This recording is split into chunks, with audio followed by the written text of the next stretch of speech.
Herawati ini dari DPD RI ya, mungkin DPD RI yang perwakilan Jawa Barat mungkin aja. Iya, DPD RI Ibu Andri ya, hadir di sini bersama tim rombongan ya, Ibu Herawati ini, Ibu Herawati, Ibu Bapak Mirdin, Pak Mir di sana ya. Ya siap, Pak Luki ya, siap. Satu lagi belum hadir. Iya, ada. Ya, selamat datang ya Bu di Terima kasih banyak. kami di Dinas Sosial Provinsi Jawa Barat. Mungkin terkait dengan kunjungan ya Bu, kunjungan untuk penyelenggaraan sekolah rakyat, khususnya yang ada di Jawa Barat mungkin ya. Di Jawa Barat seperti apa yang disampaikan, pelaksanaannya seperti apa yang sudah dilaksanakan di Jawa Barat mungkin ya, seperti itu. Mungkin itu ya, bisa mungkin silahkan dulu mungkin Ibu untuk maksud tujuan ke sini mungkin ya. Terima kasih banyak Pak. Assalamualaikum warahmatullahi wabarakatuh. Waalaikumsalam warahmatullahi wabarakatuh. Nepangkeun, saya Agita Nurfianti, saya anggota DPD RI Provinsi Jawa Barat. Yang untuk saat ini saya berada di Komite 3. Jadi kalau di Komite 3 itu salah satu bidangnya itu adalah pendidikan gitu. Pendidikan, kesejahteraan sosial, kemudian agama, ada juga kesehatan juga gitu. Tuh ada di Komite 3 ini Pak. Jadi ini kan berkaitannya dengan kesejahteraan sosial iya gitu. Kalau sekolah rakyat tuh ya pendidikan juga iya gitu. Karena kan sekolah rakyat ini diterimanya itu kalau dari data SN itu desil 1 dan 2 itu ya Pak ya. Iya. Ya itu mungkin saya kunjungan ke sini ini aja Pak, mungkin selain bersilaturahmi juga, ini baru pertama kali nih saya datang ke dinas provinsi. Biasanya dari dinas provinsi yang ke kantor DPD Jabar. Jadi ya seperti apa gitu persiapan dari sekolah rakyat di Jawa Barat ini, sudah sejauh mana, di mana saja yang sudah berlangsung gitu, persiapannya seperti apa, pelaksanaannya seperti apa, kemudian apa mungkin jika ada kendala apa yang dihadapi gitu dalam melaksanakan sekolah rakyat ini gitu, seperti itu mungkin ya Pak ya. Iya, iya. Baik itu ya Bu, terima kasih. Nanti mungkin saya buat perkenalkan dulu ini. Saya itu diamanahi sebagai Kepala Bidang Rehabilitasi Sosial di Dinas Sosial Provinsi Jawa Barat ini Bu, sebagai Kepala Bidang Rehabilitasi Sosial. Kalau kaitan tadi dengan urusan sosial, terutama kemiskinan mungkin ya, ada juga yang mengampu bidangnya. Itu kemarin yang suka hadir di Ibu mungkin ya, di kantor itu Ibu Ida. Ibu Ida ya. Ibu Ida sebagai Kepala Bidang Penanganan Fakir Miskin ya, tentunya gitu. Nah, oleh karena itu mohon maaf mungkin sekarang juga Ibu Kadis tidak bisa langsung menerima Ibu Kepala Dinas Sosial Provinsi ya, dan kebetulan juga sekarang sedang menghadiri MPLS ya. MPLS itu ya di Sumedang baru ya. Ya, jadi Mas pengenalan minggu sekolah SR khususnya yang ada di Sumedang. Ya, kebetulan ya nanti kita lihat masuk ke sekolah rintisan yang berada di Jawa Barat ini, salah satunya itu di Sumedang. Kebetulan sama menggunakan melaksanakan masa pengenalan sekolah ya, pengenalan sekolah, pengenalan lingkungan sekolah.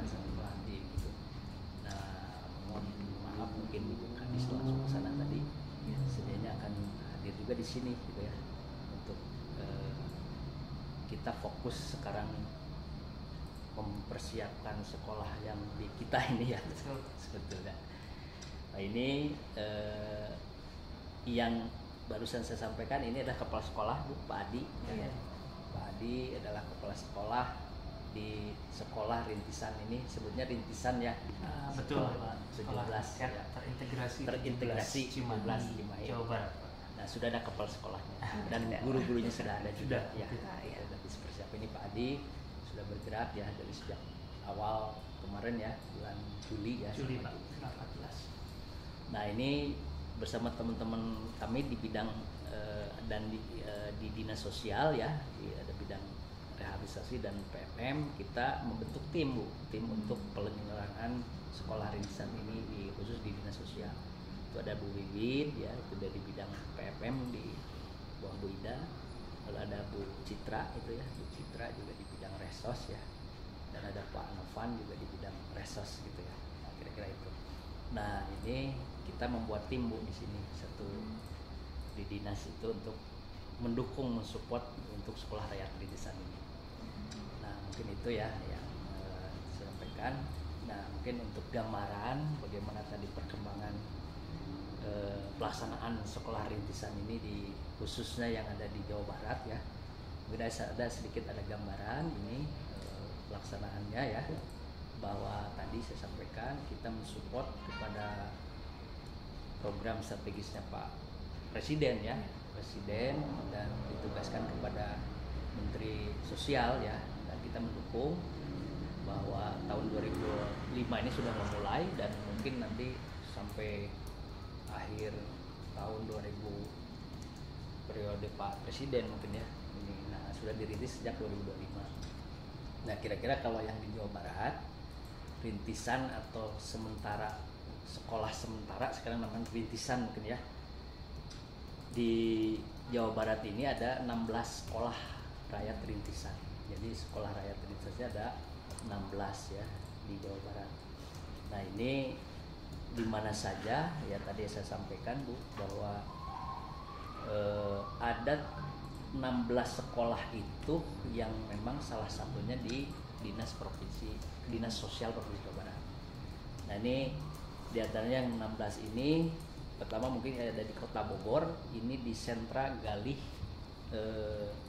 Pakuan Kemensos RI. Nah maka saya sampaikan tadi di awal bahwa rintisan ini semua menggunakan aset dan gedung milik Kemensos. Nah sementara yang punya Pemdanya atau pemerintah daerah di Provinsi Jawa Barat yang ada salah satunya di Dinas Sosial Provinsi Jawa Barat. Nah ini semua di sentra itu ya balainya Kemensos yang ada di daerah gitu, kira-kira begitu. Nah ini ke-16 ini ada salah satunya di Bogor, sentra Galih Pakuan. Lalu ada lagi di Kota Bekasi kemarin ya, di sentra Pangudi Luhur gitu ya di Bekasi. Lalu di Bogor juga ada juga sentra Intensueno, itu juga di Bogor ya, ada 2 berarti di Bogor ya, Galih Pakuan dengan sentra Intensueno. Lalu ada juga yang di Kabupaten Sukabumi. Nah di Kabupaten Sukabumi ada di sentra Para Marta. Nah itu sentra Para Marta milik Kemensos juga ya, itu sudah dilakukan. Dan juga ada di Kabupaten Bandung Barat. Nah ini dengan Bandung Barat ada Balai Pengembangan Pelatihan di Kemensos milik Kemensos, itu di Lembang Bu, di atas ya, di itu Kemensos. Dan juga ada di Kota Bandung ada sentra Wiataguna yang di Jalan Pajajaran. Nah, itu milik Kemensos juga ya. Lalu ada di Kabupaten Bandung. Nah di Kabupaten Bandung ini yang bukan milik Kemensos tetapi itu di Stadion Jalak Harupat ya, Jalak Harupat itu Kabupaten Bandung ya. Salah satunya selain yang ada di Dinsos di Kabupaten Bandung juga menyediakan, tapi di Stadion Jalak Harupat di situ. Lalu di Kota Tasikmalaya ini ada juga ex SMP SMA Pesundan ya, itu sudah yang merah-merah ini baru ada istilahnya kemarin kita tuh ada 1A, 1B dan 1C gitu. Perintisannya tuh. Ya ini yang merah ini ada 1C ya. Nah yang ini lalu ada juga ya di kita ya di Cimahi itu kebetulan ada sentra Abioso juga. Abioso milik Kemensos yang ada di Loi Gajah juga, itu dijadikan juga sekolah rintisan. Nah yang itu yang di Dinsos ada ya di Dinas Sosial Jawa Barat yang hari ini. Lalu ada juga di Kabupaten Indramayu. Di Indramayu juga ini baru masuk 1C ya, nanti kelompok 1C Kabupaten Indramayu juga ada. Lalu ada di Kota Cirebon, nanti ada di Cirebon ada SMP, digunakan SMPN 18 kota Cirebon ya. Lalu ada lagi di Kabupaten Sumedang ya, BLK Sumedang Kabupaten Sumedang. Nah ini yang hari ini lagi PNS sedang kawan PNS gitu.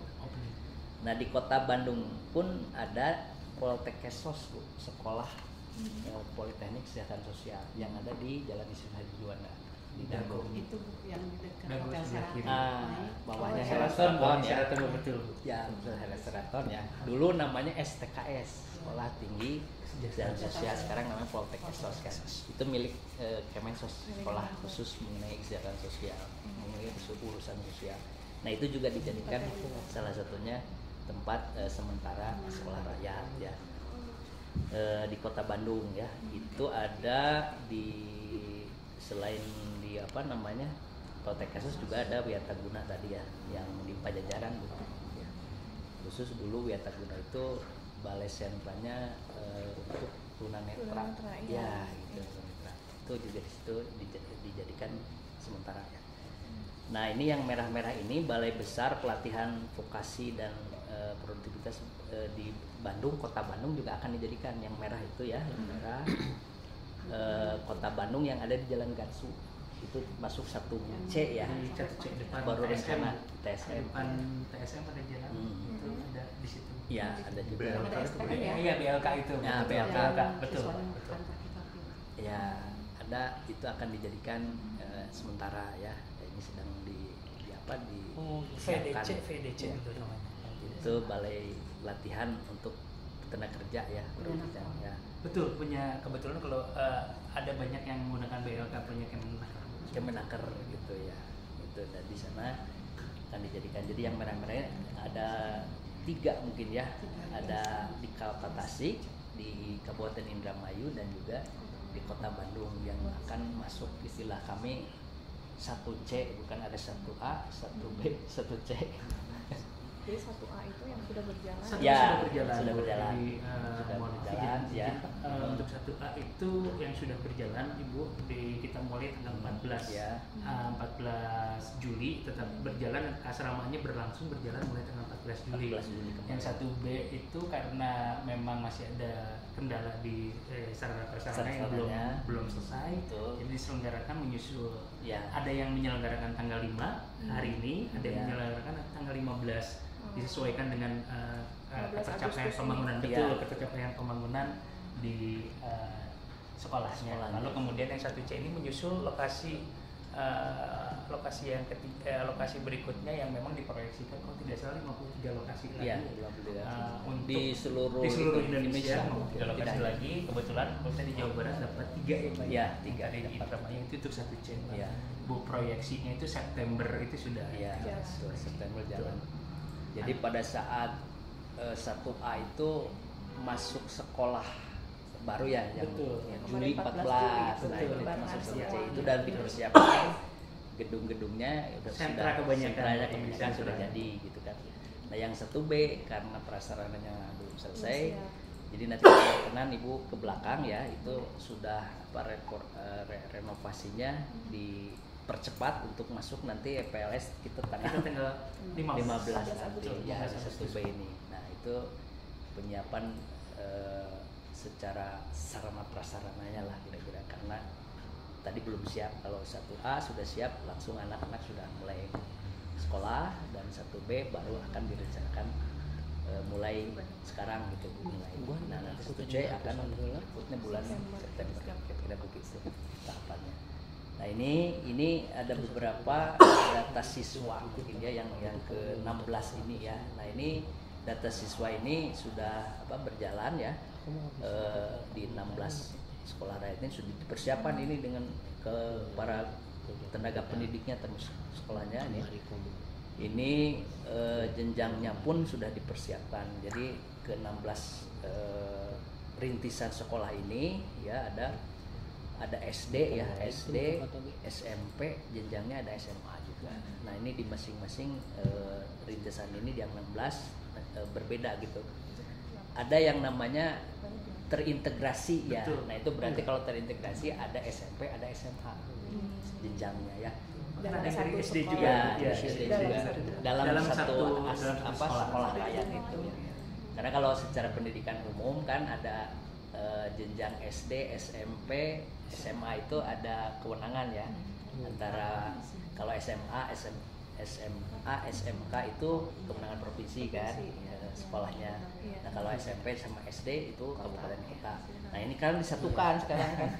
Jadi ini siapa nanti diambil oleh pusat, jadi akhirnya sekolah rakyat ini terintegrasi dua-duanya gitu. Tapi sifatnya semua adalah boarding gitu. Jadi semua ya senamakan lah. Dari SD itu Nah, boarding. Ada Ya. SD kelas atas SD. Kelas atas. Sempat Oh, mulai kelas Iya, kalau tidak salah. Ya. Nah ini ada SD itu 9 rombel Bu. Dari seluruh itu ya, dari seluruh 16 ini 16 tempat ya, rintisannya ada 19 rombel, ada 9 rombel 225 siswa. Nah itu SD. Nah SMP ada 33 rombel. Ini di 16 ini ya ada 825 siswa sasaran kita. Lalu ada juga SMA ya, SMA ada 29 rombel. Nah ini jumlah siswanya 680 siswa. Jadi total itu 71 rombel di Jawa Barat ini untuk rintisan atau sekolah rakyat sementaranya ini sebanyak 1.730 siswa yang sudah terdaftar, sudah persiapkan gitu. Banyak yang sudah terdaftar. Ya, untuk disiapkan. Hanya tadi masuknya ketika kesiapan sarana prasarananya. Ada 1A sudah siap dan 1B akan memulai sekarang dan nanti 1C di September akan memulai karena sarprasnya sedang dipersiapkan. Nah, yang sudah operasional ini sudah MPLS ada 14 Juli yang 1A ini yang hijau-hijau ini, yang hijau. Jadi 1 sampai 10 ini udah 1A kemarin sudah mulai ya, berjalan ya di tanggal 14 Juli kemarin ya. Nah yang belum, yang kuning itu belum ya, jadi belum operasional, baru akan mulai minggu depan ya, 15 Agustus sekarang sedang dipersiapkan, termasuk yang di Cimahi ini. Ada yang Jalak Harupat, ada di Dinsos dan juga sekarang di Sumedang sedang mulai MPLS lebih dulu karena udah siap ya. Sudah siap. Yang sekarang dibuka oleh Bukadis ke sana gitu. Nah, yang biru-biru ini yang belum nanti tahap berikutnya 1C sudah di rekrutmen ya calon peserta didiknya ini. Nah, ini sudah dipersiapkan. Kira-kira ini tahapan untuk siswanya sudah disiapkan lah kira-kira begitu. Nah, ini kaitan dengan siswa ya untuk disiapkan di kita ini. Lalu karena siswa ini harus ditetapkan Bu kemarin, jadi penetapan SK peserta itu di 16 titik ini SR se-Jawa Barat nih. Ada yang menggunakan SK gubernur ya, ada juga yang menggunakan SK bupati. Kemarin itu harus ditetapkan siswanya itu melalui SK ya, surat keputusan gubernur. Nah, ini ada yang sudah ya calon siswa dan menjadi siswa ini yang sampai 13 sudah ditetapkan kemarin ya calon siswanya. Nah yang belum ini yang tadi yang 3 ini mungkin yang 1C ya, di proses rekrutmen juga ya, jadi nanti sedang diproses, siswanya harus ditetapkan itu siswanya.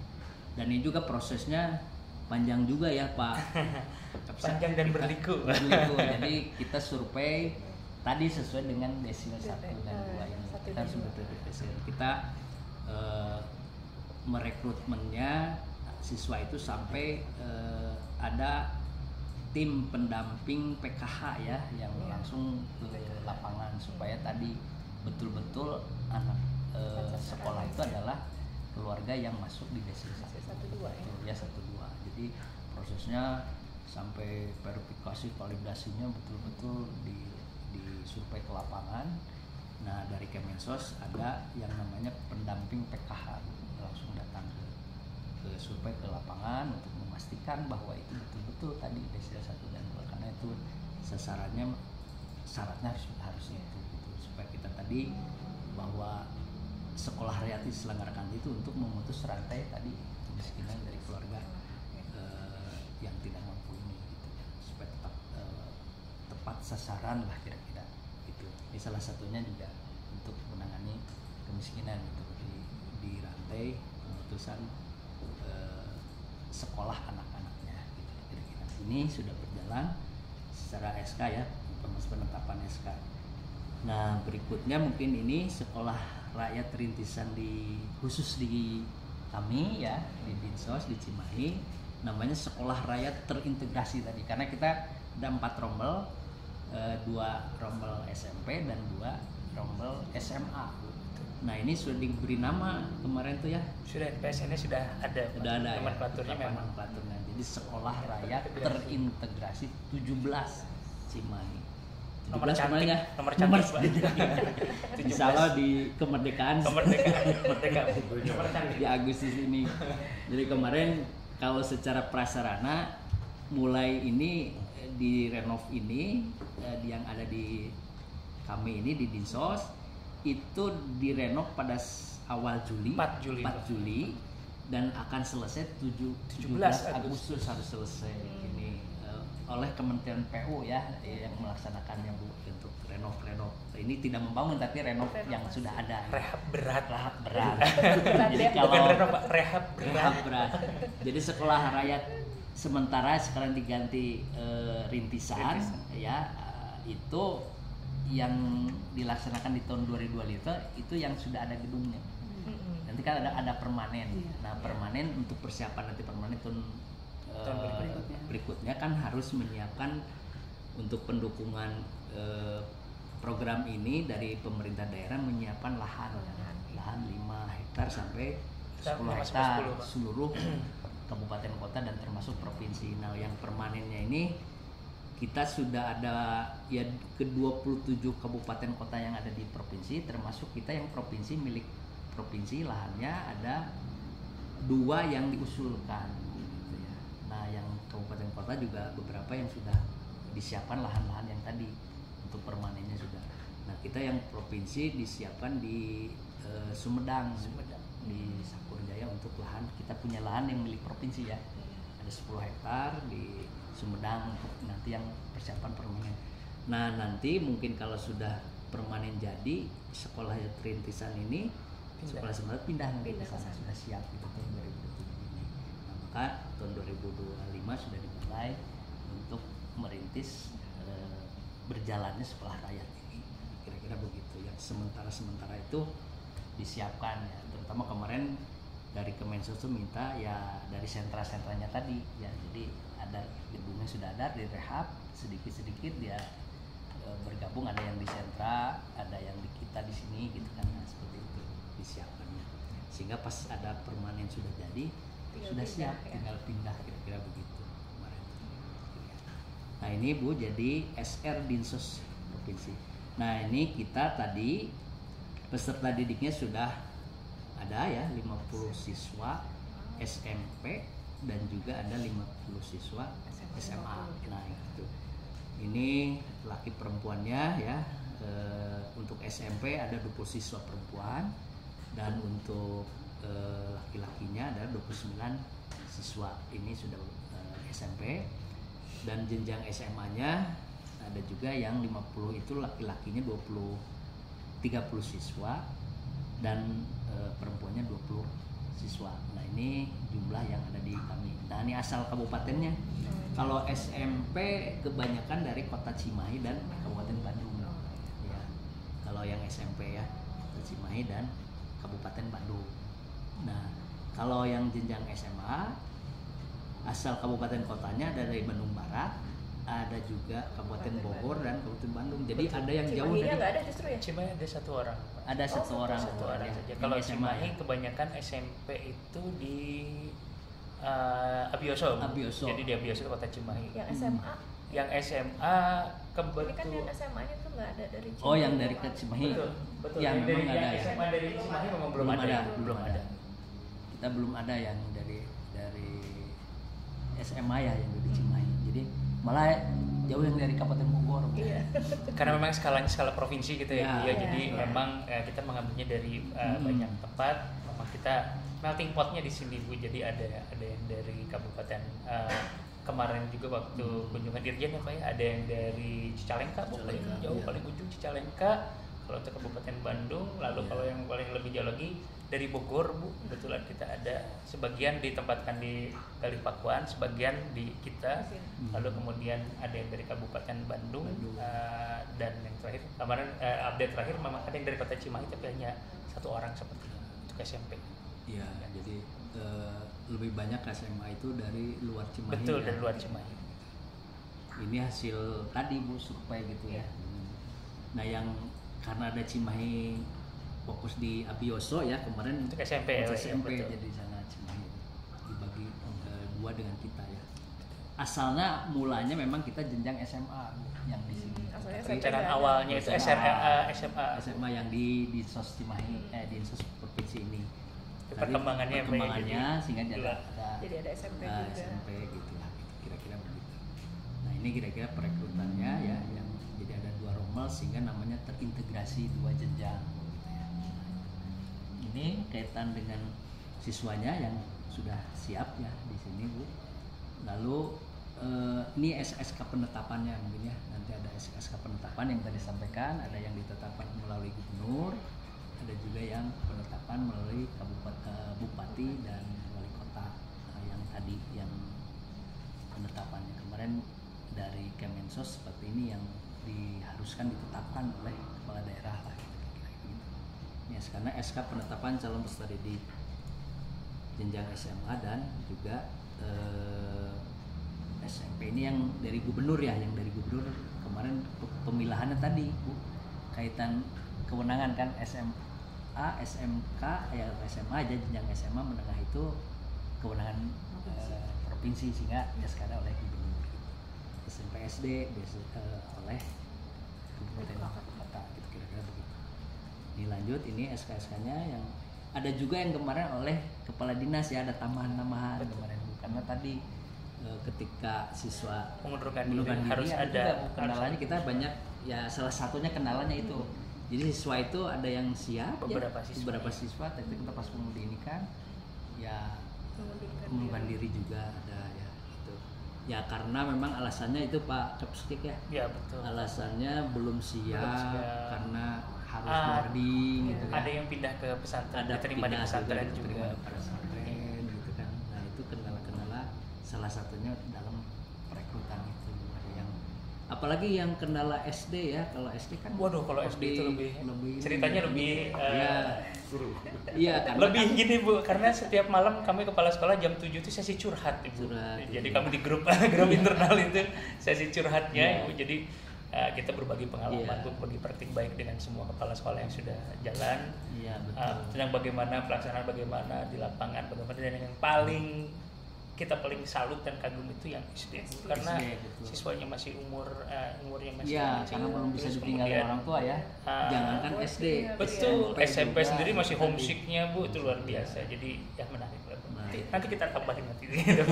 Silakan dengan Pak. Mangga Pak, punten Pak. Itu gitu. Jadi itulah salah satu kendala tadi, menyampaikan kendalanya ya dalam merekrut anak siswa-siswa ini gitu begitu. Nah, ini yang SK-SK-nya ya. Nah, sekarang ke ini kaitan existing kita SDM tenaga mengajar ya, pendidik ya, untuk dan tenaga lainnya yang khusus untuk SRD kita. Ini sudah Pak kepala sekolah sudah Pak Adi, ini Pak Adi ya, ini kesesuaian kepala sudah ditunjuk kemarin ya dengan SK Menteri. langsung ditunjuk. Ngeri Pak. Ngeri sedap Pak. Nih kepala sekolah sudah ada ya sejak awal Juli ya kemarin, dan gurunya sudah. Nah, kebutuhan guru kemarin kita ada 20 ya, existing sekarang 17. Jadi ada 3 guru kemarin yang kekurangannya. Ada kebetulan 2 mengundurkan diri. Ya, ada juga. Dan guru juga sama Bu, ada kendala kan. Ada guru kan penempatannya. Karena ada juga sekitar wilayah tempat sementara di sini sebetulnya ya, untuk memudahkan. Seperti Pak Kepsekil ini Pak Adi rumahnya dekat sini di Cimahi sehingga kebetulan domisilinya diambil dari kementerian yang satu domisili diupayakan kemarin begitu merekrut untuk rekrutmennya sebenarnya karena kan tidak disediakan asrama atau apa dengan guru maya, hanya untuk siswa aja sehingga diupayakan terdekat. Nah, tapi dalam kenyataannya ada juga yang dari luar Jawa Barat ada juga ya untuk guru-gurunya khususnya ya kemarin. Nah yang 3 guru ini salah satunya dari luar Jawa Barat ya mengundurkan diri ya. Ada guru seni budaya, guru PKN dan guru antropologi. Jadi ada kendala di luar itu juga gitu. Tapi kebanyakan kemarin sebagian mah ada sebagian besar dan operasional itu sudah oke ya, sudah di jalan. domisili di sini lah.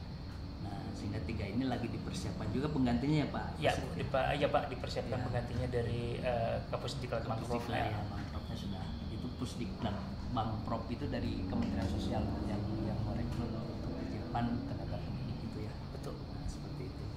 Nah ini sehingga harusnya 20 masih kurang 3 di kita dia yang khusus di Dinsos provinsi ini. Nah operator depodiknya sudah ada ya. Nah, tata usahanya juga belum ada. Jadi bendahara ya ini ada belum ya sudah disiapkan. Wali asuh juga Kurang kita 5 kurang 5 dari 10 karena di 1:10 Pak. 1:10 perbandingannya betul. Karena kita sifatnya boarding tadi ya jadi harus ada wali asuhnya, pengasuhnya. Nah kalau masalah asuh ya wali asrama kalau kita di dinas sosial sudah terbiasa sebetulnya ya. Karena kita punya panti. Nah, panti-panti kita di sosial seperti panti anak ya kita sifatnya sudah asrama jadi ada terbiasa untuk mengasuh ya di asrama itu. Nah jadi ini untuk khusus SR juga perlu ada wali asuh dan asrama. Ini udah direkrut hanya 10 baru 5 ya kemarin akan disiapkan juga. Wali asrama pun baru kebutuhan 4 yang ada baru 1 ya. Ada juru masaknya juga karena ya harus Kedepannya kita nanti akan memasak. ada yang disiapkan makannya ya untuk itu. Nah ini juga baru ya belum ada ya juru masak sudah disiapkan. Lalu tenaga kebersihan tentunya tenaga satpamnya sudah ada dari 6 satpam itu baru 3 ya. Nah ini yang Kebersihan lebih malah ya. Iya dari 2 kebutuhan. Kebersihan kita kebutuhan. Existingnya 3. Existingnya 3 gitu.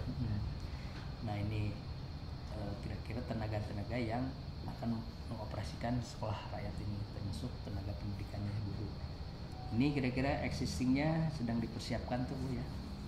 Penetapannya pun ini kebutuhan semua tadi SDM tenaga kependidikan sekolah rakyat ini juga berdasarkan surat Kementerian ya, Sekretariat Jenderal Kementerian Sosial Sekjen Kemensos RI ya. Surat sudah ya itu sudah ditetapkan ya nanti pada tahap 1B ini oleh semua oleh Kementerian Sosial. Ini kira-kira existingnya Bu kaitan tenaga ya yang di kita ini. Selanjutnya pelaksana ini sebetulnya kita walaupun 1B akan memulai sekarang untuk MPLS tetapi kita sudah melaksanakan pada tanggal 14 Juli kemarin anak-anak sekolah pertama ya untuk tahun ajaran 2014 Juli kita sudah melaksanakan pemeriksaan kesehatan ya. Kemarin betul Pak. Kita lakukan di sini. Jadi izin menambahkan Pak untuk tanggal 14 Juli itu sebetulnya acara MPLS itu resmi dibuka oleh Pak Menteri lewat Zoom dengan agenda awalnya itu adalah cek kesehatan gratis untuk sekolah tahap 1A. Habis cek kesehatan gratis itu mereka langsung kegiatan keasramaan MPLS, sedangkan kami memang siswa dipulangkan terlebih dahulu untuk nanti menunggu kesiapan MPLS dilaksanakan. Alhamdulillah itu di kami itu sudah dilaksanakan cek kesehatan gratis bagi 67 peserta didik asal Kabupaten Bandung. Untuk yang Bogor memang di sentra Bogor Ibu dilaksanakannya, kami sudah laksanakan sesuai dengan anjuran Bapak Menteri untuk memuliakan kaum duafa. Kami jemput ya Pak ya. Menggunakan di sini di sosnya sangat sigap sekali Ibu, luar biasa bekerja sama dengan kami, kerjasamanya kolaborasinya sangat, sinerginya sangat hebat. Menggunakan angkutan dari Dinsos kami menjemput dan sekaligus orang tuanya Bu. Jadi kami hadirkan bersama orang tua. Kenapa kami menghadirkan orang tua? Karena kami ingin memberikan penguatan Bu kepada orang tua supaya tidak ada yang mundur lagi Bu. Karena memang mereka bertanya-tanya, sekolah umum sudah jalan, kami kok belum gitu kan. Nah supaya menjaga orang tua supaya memberikan pemahaman lebih lanjut, orang tuanya dihadirkan, anak dites kesehatan dan tes kebugaran di sini, cek kesehatan gratis, orang tuanya kami kumpulkan Bu di satu aula khusus, sekaligus juga dihadirkan dalam Zoom bersama Pak Menteri sehingga mereka sendiri yakin gitu Bu bahwa ini bukan katanya petugas PKH, bukan katanya Bapak Kepala Sekolah gitu, tapi langsung dari Pak Menteri dan Pak Presiden Iya. Prabowo sendiri, dan mereka pandangan orang tua sangat positif Bu dengan dihadirkan seperti itu. Mereka dianggap ada, mereka dimanusiakan, Iya. Ibu, dianggap ada seperti dalam kehidupan sehari. Mungkin mereka terbiasa termarginalkan ya Ibu ya. Kemarin itu kita hadirkan di situ bersama dengan Bapak Menteri, lalu diberikan pemahaman lewat pidato Pak Menteri dan Pak Prabowo juga, kemudian mereka juga memahami sebetulnya. Jadi sampai saat ini kami belum mendengar ada yang ingin mundur atau yang lain-lain Bu, karena memang itu salah satu strategi kami seperti itu. Dan juga di lain itu kami dan para guru juga menambahkan supaya siswa tidak idle, supaya tidak diam. Kita berikan tugas-tugas berupa screening literasi.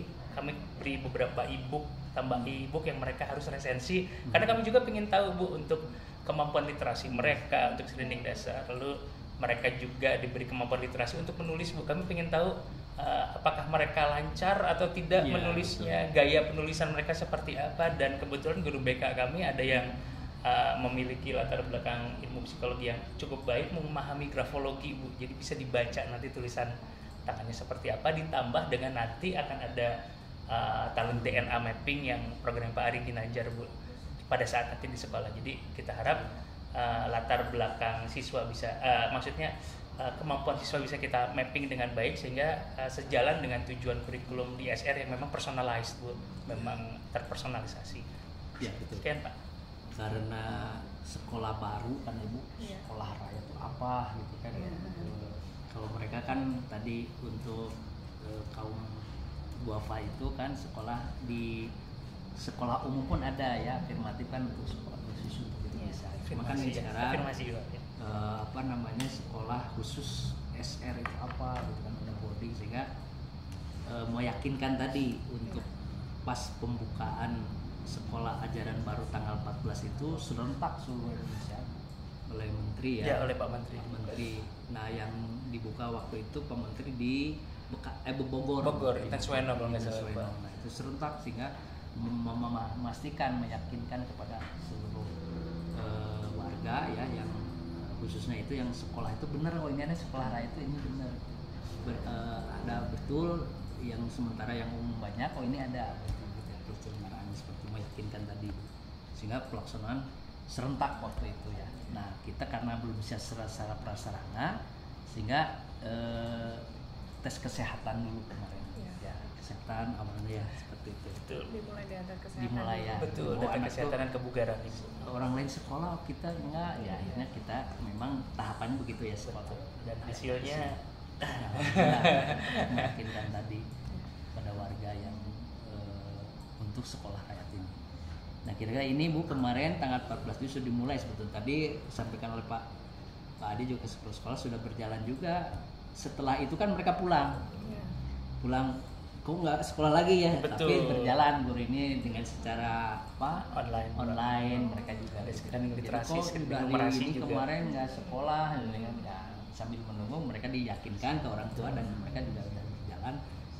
Pak Adi ketika pendidik semua sudah berjalan ya. Betul. Untuk secara Zoom tadi, secara ini baru nanti tanggal 15 ini ini baru secara MPLS fisik datang ke sini, baru secara fisik kemarin kesehatannya untuk meyakinkan kembali gitu. Kira-kira ini Bu, dari tanggal 14 kita sudah secara operasional sekolah itu SR sudah berjalan, tinggal menunggu satpasnya saja sebetulnya.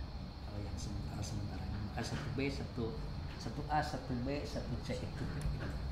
Nah ini sekarang ke sarpras tadi Bu ya, kaitan sarprasnya kita di belakang nanti kalau Ibu berkenan melihat kondisinya.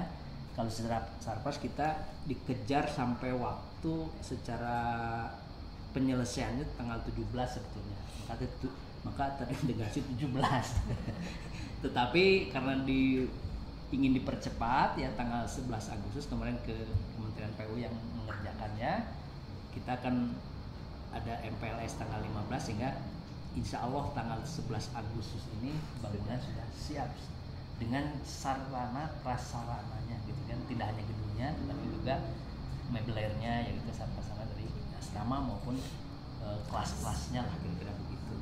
Nah ini sudah secara kumulatif ya progres rencana ini 69,8, ada seharusnya 58% lah kira-kira begitu.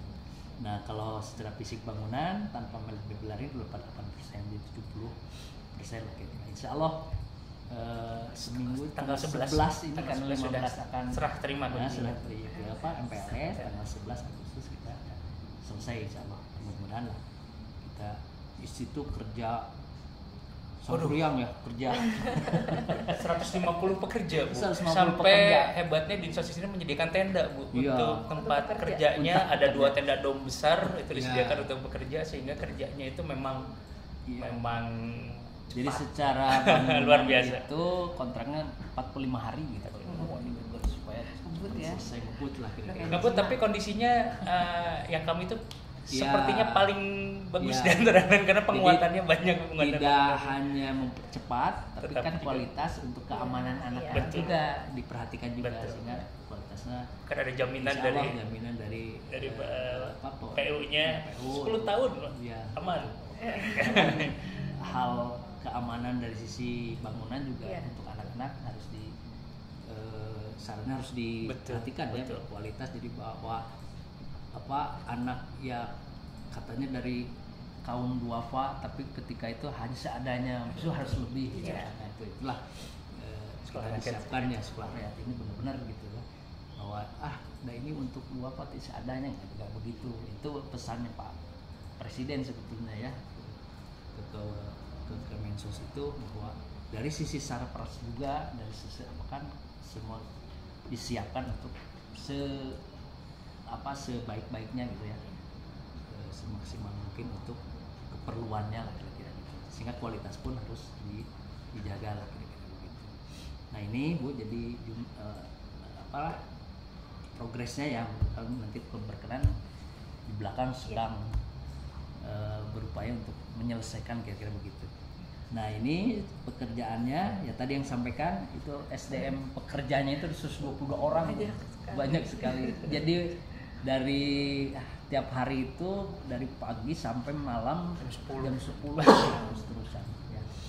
Gitu pekerjaannya ada pekerja sipil ya 19 orang, juga ada pekerja 7 orang mekanik elektronik ya, staf KSO-nya ada 7 dan S7 1 orang, staf MK-nya juga ada 1 orang, pekerja langsirnya juga ada 9 orang dan wakil mandornya 3 orang. Ini tenda yang tadi kami menyiapkan karena kita punya tenda bencana Bu. Oh iya bisa digunakan Untuk menampung ya. yang 122 orang ini para pekerjanya siang dari pagi sampai malam.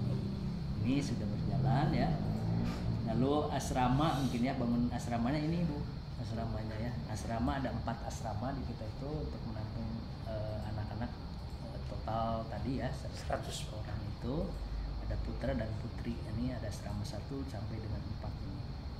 Nah ini sudah disiapkan, nanti bisa dilihat ya, udah yang mending udah progresnya seperti inilah dari segi Sudah foto kelihatan. Waktu pertama saya Iya. pertama datang, aduh. Iya. Tapi memang sekarang ya sudah kelihatan dan udah memang kelihatan lah nanti. asli. Ya. Lalu ini ruang kelas ya, ruang kelas ada juga lanjut itu. Ruang kelasnya, Nah ini ruang kelas. ruang kelas. Kanan dan kiri. Kanan kiri kelasnya ada 4 kelas. 4 kelas ya. kelas, 1 ruang guru, dan guru, ada ruang guru, komputer. ada lab ya, ada lab bahasa ya, lab komputer, ada juga untuk ruang UKS juga ada semua di belakang. Nanti kita lihat lah ya. Itu lalu ruang makan dan dapur sudah kita siapkan. Ini ruang makan dan dapur progresnya tinggal sedikit lagi ya. Iya, betul. Yang paling agak rumit dan kompleks itu di Dukcep, Iya, di karena sini. bangunannya bangunan lama, Bu. Iya, karena Temboknya lama. banyak yang dibangun kembali Iya. karena memang udah Rapuh rapuh tadi. gitu. Bahkan ke PU-nya bilang ini harusnya demolis. Waduh, jangan demolis Pak. Karena Tapi memang Iya. PU-nya memang melakukan penguatan gedung, Iya, penguatan penguatan. struktur dan lain-lain sehingga memang benar-benar Iya. aman dan sudah terbukti Bu sekarang sangat aman Bu karena banyak dinding yang memang sudah dibangun dibuat kembali. lagi gitu. Nah, ini jadi tadi untuk keamanan gitu. Wah, ini ruang makan dan dapurnya ya, karena tadi di asrama kita anak-anak terus sampai 24 jam di Iya, situ 24 kan, jam. boarding gitu. Nah ini fasilitas untuk keagamaan ya, untuk ada masjid, kita masjidnya memang masjid bersama lah dengan kita di Dinsos ya, jadi ini akan digunakan juga masjidnya untuk prasarana keagamaan ya untuk mereka, karena kan mereka mungkin subuh sudah dibangunkan ya, sudah mulai gitu kan, dari mulai subuh ke masjid gitu kan. Ini lalu lapangan kita punya juga fasilitas olahraganya. Kita ada lapangan futsal ya, futsal di milik kita di dinas sosial, ada yang sudah ada di futsal ya, lapangan untuk olahraga mereka gitu ya, anak siswa lah gitu. Kira-kira itu. Kemarin kita ada penanaman pohon ya, karena ada beberapa pohon yang ini lah kita untuk apa namanya, supaya apa ya, kalau penghijauan supaya segar ya apa, kalau bahasa Sunda hegar. Nah itu kira-kira ya, jadi kita akan mencoba nanti kan pembersihan ya, kebersihan persiapan MPLS gitu. Dari tanggal 11 kan kita udah sering terima kunci persiapan. Ya. Tanggal 12 kita sudah bisa mulai ngantor di situ, Pak. Ya. Lalu kemudian sambil berjalan dan dibantu juga dengan tim dinas sosial juga, Bu, kita akan melaksanakan pembersihan di area lokasi. Ya. Karena mungkin pasti masih akan berantakan, tapi untungnya kami di sini banyak sekali didukung oleh Dinsos Jawa Barat di sini untuk banyak hal. Terima kasih banyak. Betul, Pak. Nah itu tadi untuk kesiapan MPLS-nya Bu Wit tadi ada sebelumnya ya, sebelumnya terus sebelumnya. Nah kita ada persiapan nanti tanggal 15 MPLS Bu. Insya Allah tanggal 15 kita mempersiapkan ya MPLS ini. Salah satunya tadi menanam pohon. Nah insya Allah tanggal 15 itu di hari Jumat ya Pak. Betul ya. Betul. Ini kita udah persiapan, seandainya nanti mungkin kita akan mengundang juga mungkin ya nanti dari beberapa undangan, tempatnya nanti di lingkungan di belakang ya, untuk memulai ya pengenalan siswa di mulai tanggal 15 ini. Nah di tanggal lanjut coba kita rencana ini akan mengundang tadinya Bu, tapi masih dalam persiapan lah. Seandainya nanti mungkin Ibu Ami juga dari DPD ini berkenan hadir untuk menyaksikan mereka juga, nanti insya Allah akan dimasukkan ke undangan ini nih. Kami rencana seperti ini ya, insya Allah Pak Gubernur juga Pak KDM ya, Bapak Aing katanya sudah diberitahu kan kami melaporkan juga bahwa ada SRD Dinas Sosial Provinsi akan memulai 15 ini. Insya Allah sedang dalam proses memang sebelumnya juga beliau menanyakan udah sampai mana. Nah kebetulan nanti akan disampaikan untuk hadir di sini ya Pak Sekdanya, Pak Sudani di Pemprov ini, melibatkan undang semua lah kira-kira. Nah dari Kemensos juga tentunya yang punya mandat ke kami dari sana kami undang ya. Mungkin Ibu tadi kalau berkenan mungkin siapa 15 dari DPD RI di Jawa Barat gitu ya, menyaksikan anak-anak yang ada khusus di Dinsos provinsi itu ya, kira-kira begitu. Nah, lalu udah ini disiapkan ya kebutuhan. Nah ini rutenya peta, kira-kira begitu perkembangan SR yang ada khusus di Dinas Sosial Provinsi Jawa Barat untuk mensupport program SR dari Pak Presiden melalui Kemensos ya, Kementerian Sosial. Alhamdulillah lah kita sudah mempersiapkannya, mendukung terselenggaranya sekolah rakyat untuk warga yang tidak mampu miskin. Kira-kira itu mungkin gambarannya Bu. Ya. Kaitan siswa ya, kalau secara persiapan fisik kita masih dalam proses gitu ya. Itu yang bisa disampaikan. Ya, hatur nuhun Pak. Makasih untuk penjelasannya. Sudah cukup ini ya Pak ya, karena kan udah berjalan. Mungkin yang saya pengen tahu lebih dalam lagi, ini kan siswa ini kan tanggal 14 itu kan yang lain sudah masuk, dan siswa ini belajarnya seperti apa gitu selama mereka menunggu di rumah gitu, yang 1B dan 1C ini 1B, gitu. 1C siap. Ya, seperti apa gitu proses belajar mereka selama menunggu sampai masuk sampai kelasnya ya. Siap Bu. Terima kasih Ibu. Untuk proses belajar sendiri sebetulnya dalam konteks sekolah rakyat itu ada 3 tahap belajar Ibu. Yang pertama itu tahap MPLS, masa pengenalan lingkungan sekolah. Yang kedua aklimatisasi kehidupan berasrama, sebetulnya itu dilaksanakan selama 2 bulan Ibu sebetulnya. Jadi di awal masuk ini di siswa MPLS ini tidak langsung belajar seperti sekolah umum, tetapi memang yang pertama dibentuk itu adalah kebiasaan mereka untuk berasrama. Jadi karena 60% dari kegiatan mereka itu akan di asrama, dan pembentukan karakter itu memang salah satunya banyak melibatkan asrama. Jadi keasramaan ini menjadi hal yang penting Ibu untuk bisa dipahami oleh siswa.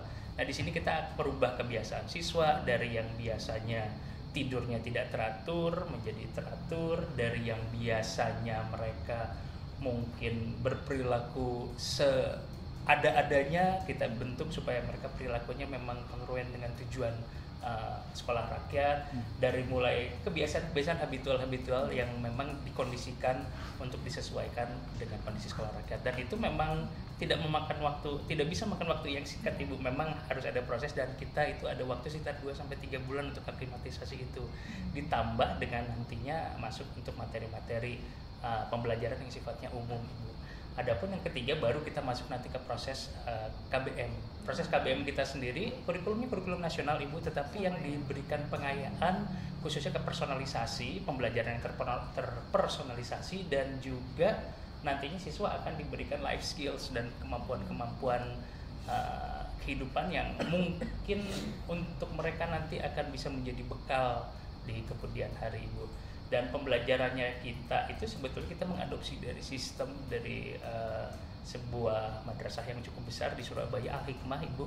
Memang itu menghibahkan sistemnya kepada kita. Jadi sistemnya itu pembelajaran yang terdigitalisasi menggunakan learning management system Ibu, sehingga para siswa itu nanti bisa memilih, bukan memilih pelajaran tentunya Bu, tapi memilih level kemampuan mereka sejauh mana, lalu kemudian guru-guru membuat modul yang terstruktur untuk kemudian bisa dipelajari oleh siswa, dikerjakan oleh siswa sendiri secara mandiri, terkoordinasi, dan nanti saat ada pengayaan dan penambahan pengayaan dalam konteks pembelajaran, siswa bisa memilih sendiri Bu. Jadi memang terpersonalisasi itu seperti itu Bu. Jadi kalau dalam sistem SR disebutnya multi entry, multi exit Bu.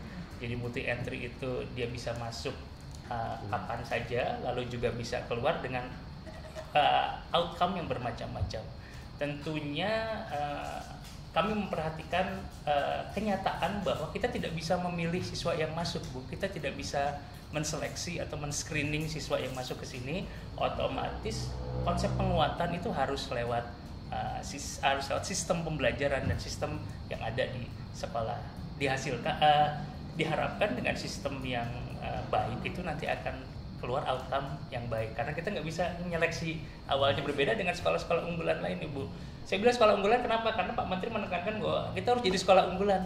Waduh Pak, unggulan kalau inputnya tidak unggul, maksudnya kurang unggul, atau kita bisa pikirkan ya belum unggul lah gitu.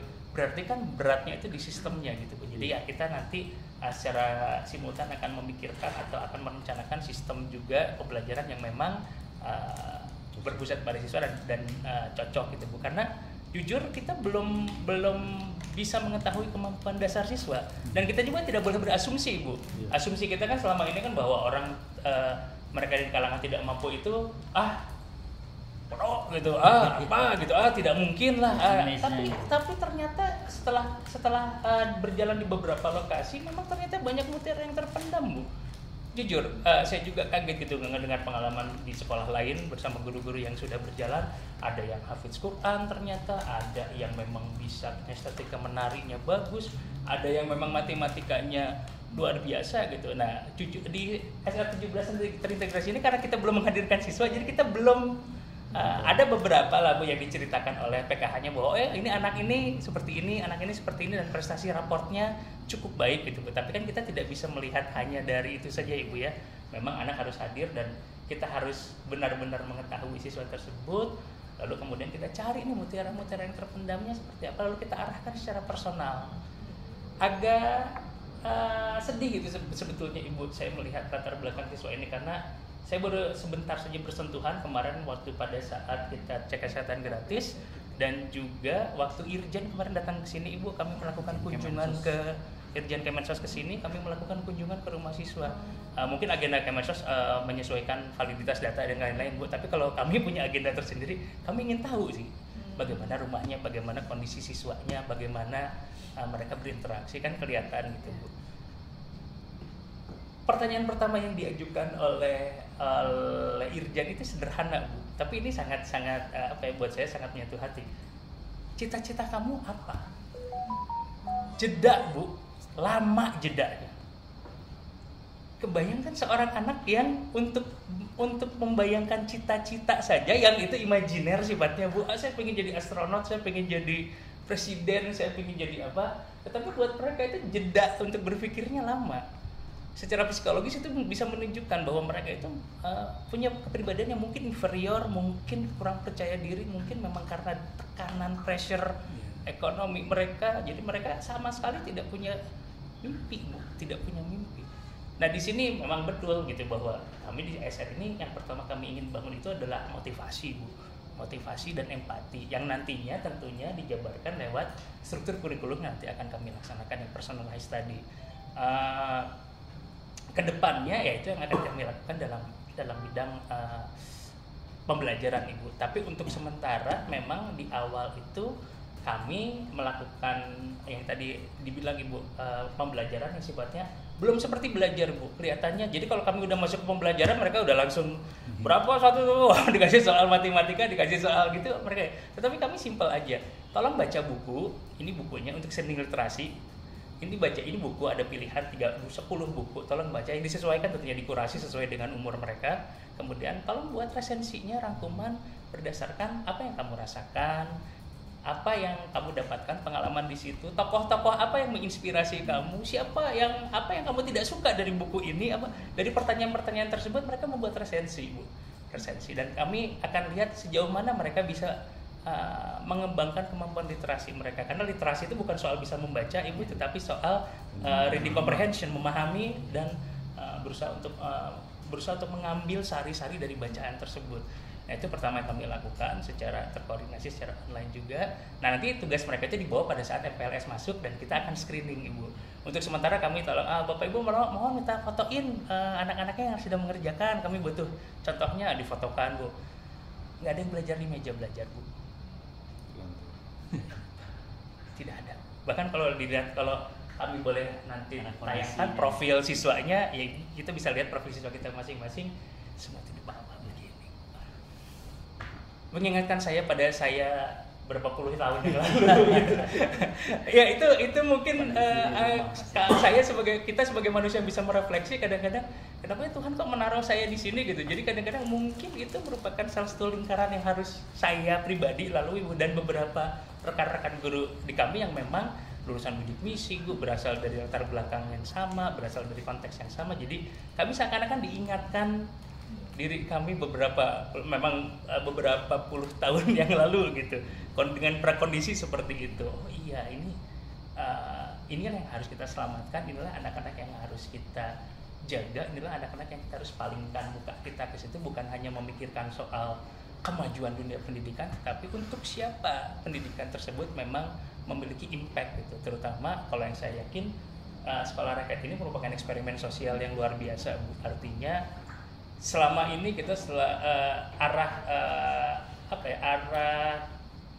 kesejahteraan sosial atau social welfare itu kan biasanya lewat bansos, biasanya lewat bantuan yang sifatnya langsung direct, tetapi kebermaknaannya mungkin sesaat. Betul Pak. Tetapi dengan konsep Sekolah Rakyat ini luar biasa, dan di dunia, benar kata Pak Menteri, betul kata Pak Sekjen, mungkin baru di Indonesia memulai eksperimen seperti ini, bahwa siswa siswa yang kurang mampu bukan diambil ya, akhirnya diberi pilihan untuk masuk ke sekolah rakyat. Oke, atas dasar konsensual tertentu, dimasuk. Lalu kemudian kita berusaha menjawab pertanyaan-pertanyaan yang selama ini kita pertanyakan. Kita pertanyakan, orang miskin ini hidupnya berantakan. Oh, kenapa dia miskin? Oh, karena hidupnya berantakan, makanya nggak bisa maju. Kita taruh di lingkungan di mana hidupnya memang disesuaikan, diatur. Benar atau bisa jalan, baik atau tidak. Oh, selama ini kaum miskin itu kan nggak bisa maju karena memang makannya kurang gizi, Bu. Mereka makan cuma sekali. Kita taruh di tempat di mana kita makan 3 kali sehari, bergizi, kecukupan gizinya dicukupi. Oh, mereka tidak bisa itu karena mereka tidak sekolah. Kita masukkan ke sekolah dengan guru-guru yang terbaik. Guru-guru kami lulusan PPG Prajabatan yang skornya paling tinggi, Bu, diambil lalu diberikan pilihan mau mengajar atau tidak di SR.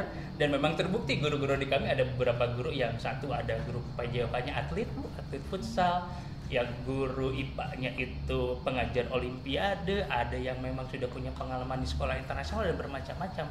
Ditaruh di tempat di mana pendidikan sudah tidak perlu dipertanyakan lagi. Jadi ini pertanyaan-pertanyaan yang sebetulnya sering kita berikan pada saat kita menjudge mereka gitu. Nah, sekarang eksperimennya adalah saat mereka ditaruh di lingkungan yang baik, saat mereka ditaruh di lingkungan dengan pembelajaran yang baik, saat mereka diberi kecukupan gizinya dengan baik, harusnya bisa dong bersinar gitu. Nah, bola panasnya ada di kami, Ibu, karena proses tadi gitu. Kita tidak bisa intake-nya, makanya kita tidak bisa atur intake-nya. Berbeda dengan sekolah Garuda, sekolah Tarunan Nusantara yang intake-nya itu wah udah unggul. Intake unggul, proses unggul, ya udah jalan tol gitu, Bu. Tetapi kita dengan intake yang mungkin biasa-biasa saja atau mungkin kurang, tetapi diberi proses masuk dalam proses sekolah rakyat ini. Jawabannya nanti, Bu, 3 tahun ke depan, 4 tahun ke depan, lulusan SR ini seperti apa? Kalau lulusan sekolah Garuda bisa ke Cambridge, yes, biasa-biasa aja, Bu. Tetapi kalau lulusan SR bisa ada yang ke Cambridge, mimpi besar saya itu seperti itu, Bu. Ini yang saya ungkapkan juga pada saat wawancara seleksi, Bu. Pada saat seleksi, mimpi besar saya adalah oke, kita punya cita-cita yang baik. Bisa nggak kita bikin proses yang baik, kita wujudkan dalam proses yang baik, dan nanti hasilnya yang akan menentukan. Kalaupun misalkan hasilnya memang di tahun pertama itu kurang baik, ya kita coba rubah formulasinya, karena ini niatnya sangat baik, Bu. Niatannya sangat baik. Kalau mereka bisa sukses di universitas, kalau mereka bisa sukses di dunia kerjaan, atau apalagi sudah dijanjikan bahwa nanti akan ada universitas yang menerima mereka, dan kita sudah ada kerjasama dengan beberapa universitas. BUMN sudah siap untuk mengcover kalau mereka yang mungkin kurang berminat untuk melanjutkan dan ingin bekerja, atau mungkin nanti kita akan beri kemampuan life skill di sini untuk bekal mereka. Kebetulan lingkungan hijau kita banyak, Bu, dan kami rencananya visinya untuk menciptakan sekolah yang bertemakan urban farming, Bu. Kita banyak agenda ruang terbuka hijau. Kami bikin urban farming bukan sekedar petani biasa, tapi petani yang cerdas, Bu. Bagaimana cara mereka memanfaatkan lahan, intensifikasi pertanian dan yang lain-lain, karena asal mereka itu dari pedesaan, Bu, rata-rata. Jadi kita akan mencoba untuk merubah mindset mereka. Siapa tahu dengan life skill tersebut bisa dihasilkan siswa-siswa yang memang punya life skill. Nah, pada intinya nantilah waktulah yang akan berbicara, Bu. Nanti hasilnya mudah-mudahan siswanya bisa berdaya guna, mereka kembali ke masyarakat, mensupport keluarganya, dan memutus rantai kemiskinan. Itu kan all Indonesian dream banget, Bu, mimpi orang Indonesia. Kita selama ini mendengarkan cerita-cerita orang sukses kan seperti itu. Saya dulu tukang macul, sekarang jadi direktur. Saya dulu Pak KDM, saya dagang apa segala macam, kuliah sekarang bisa jadi gubernur. Nah, mimpi-mimpi inilah yang kami akan berusaha untuk tularkan, akan berusaha untuk motivasikan dan berusaha untuk wujudkan, Bu. Ya, sehingga nanti begitu ditanya anak nanti, Bu, kamu cita-citanya apa? Mereka udah jelas langsung, saya pengen jadi arsitek, saya pengen jadi ini, saya pengen jadi ini. Dengan punya cita-cita, mereka akan menumbuhkan keinginan dalam dirinya, Bu. Interpersonal skills mereka juga akan menuju ke arah situ. Apa yang dicita-citakan, tentunya dirinya akan mempersiapkan diri mereka menuju arah dan tujuan tersebut.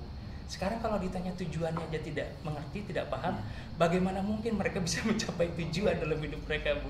Nah, itu kalau dari saya mungkin seperti itu. Mudah-mudahan nanti SR ini bisa mencapai tujuannya apa? Iya. Memutus rantai kemiskinan tersebut, lalu juga anak-anak yang bisa sukses ya akan dilihat kapan nanti. Kita akan coba lihat 3 tahun lagi bagaimana sih kualitas lulusan SR dan bagaimana nanti SR ini bisa membuktikan dirinya sebagai instrumen pengentasan kemiskinan di Indonesia tentunya. Mungkin itu yang bisa saya jelaskan. Terima Makasih Pak. Ya memang kalau pendidikan itu semua memang harus dimulai dari awal ya. Jadi Betul. mudah-mudahan kalau untuk SR ini nanti yang ketika kan kalau ini rintisan ya, nanti Betul. yang ketika sesungguhnya itu jenjangnya sudah dari SD, SMP, SMA Betul, semua ada di terintegrasi situ, ada kan, di ya. situ, Terintegrasi guru semua. pun di situ, semua terintegrasi satu kampus Bu. Ya. Skemanya mungkin mirip dengan Taruna Nusantara, mungkin mirip dengan kampus-kampus di luar negeri yang integrated satu lokasi. Itu memang banyak yang terjadi di situ, bahkan gurunya di situ, kepala sekolahnya di situ, mereka juga siswa di situ. Jadi secara sistem jauh lebih mudah untuk mengatur hal Tapi tersebut. kalau untuk masuk ke sana, misalnya kan ini kan diseleksinya dari desil 1 dan 2 gitu Betul. ya.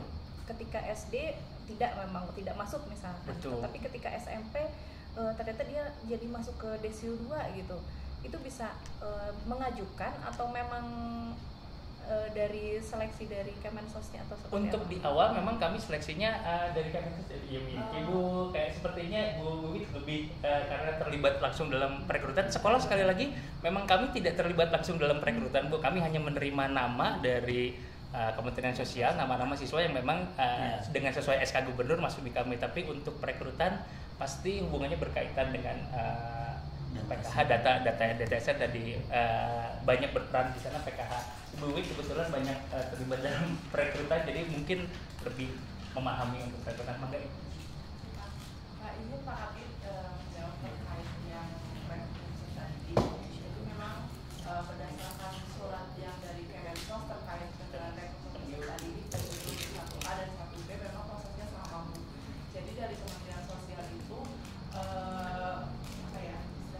menurunkan data peserta didik di desil 1, 2 sesuai jenjang dari SD, SMP, SMA untuk kemudian diverifikasi oleh pendamping PKH dibagi dengan dinas sosial.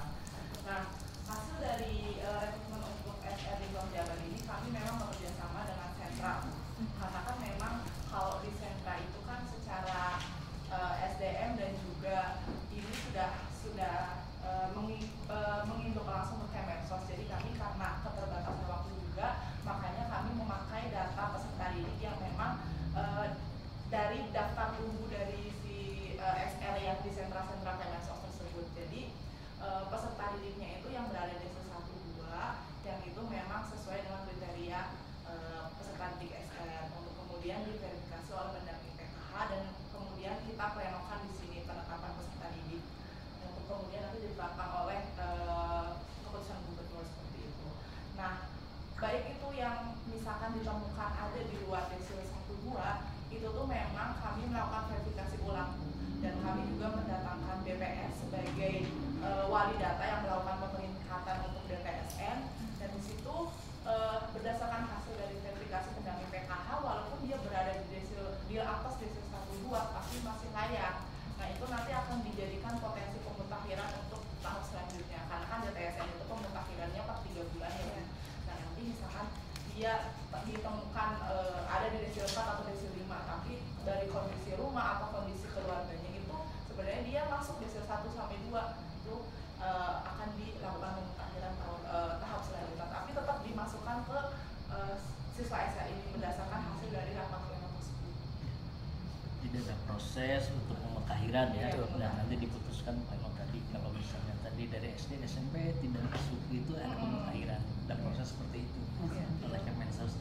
Karena kan untuk DTSN juga datanya kan memang belum semua Iya, masuk akurat lagi. gitu Iya, ya. betul. Makanya kan Sedang harus diproses karena datasen ini kan menggabungkan ya dulu ada DTKS, ada Sesosrek, Resources, Iya, Kak. ingin satu pintu Jadi jadi data sen gitu kemarin dari Kemensos seperti itu sehingga sekarang pun proses ya, Iya, tapi dalam proses ini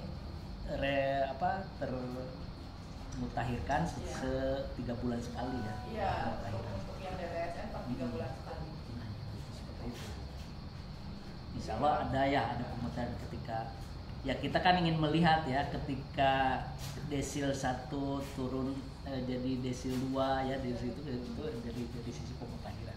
Makanya setiap rapat pleno kita Pleno menghadirkan ada. BPS karena memang kami berharap bahwa yang kami tetapkan itu sesuai dengan yang kriteria pemeringkatan dari BPS, karena kan BPS yang melakukan pemeringkatan dan variabel-variabel apa saja di dalamnya itu, makanya BPS yang nanti akan bertanggung jawab terkait pemeringkatan. Iya. Kalau misalkan nanti kan pemutahiran gitu, tapi kan tahun ajaran itu ada ininya ya, ada tahun-tahunnya gitu ya masuk. Nah itu gimana untuk anak yang misalnya jadi masuk desil 1-2 akan ditawarkan ke sekolah rakyat untuk di tahun berikutnya, tahun ajaran berikutnya, atau gimana itu? Sebenarnya kalau kebijakan itu belum ada informasi langsung dari Kementerian Sosial, karena kan selama ini kebijakannya itu hanya surat edaran ya Bu ya terkait dengan rekrutmen tersebut. Tapi kedepannya ketika status kesejahteraan dari orang tua siswa itu naik, misalkan apakah akan tetap di SR itu belum ada kebijakan lebih lanjut. Karena jujur untuk SR ini belum ada Permensosnya juga, belum ada judisnya juga, jadi kami semuanya berdasarkan surat edaran saja Bu. Seperti itu. Karena kan mungkin bisa jadi terjadi perubahan ya desil Iya, itu kan, betul, pasti ada yang dari perubahan. 45 bisa jadi ke 2, Betul, yang dari 2 betul. bisa jadi ke 5. Dan sebetulnya kalau misalkan ada perubahan desil tersebut ya justru bagus ya Bu ya, berarti artinya ada peningkatan gitu. Cuman kalau memang kita berbicara soal apakah siswa yang bersangkutan masih authorized untuk ada berlaku di DSR, kita belum ada aturan untuk ke arah sana. Seperti itu.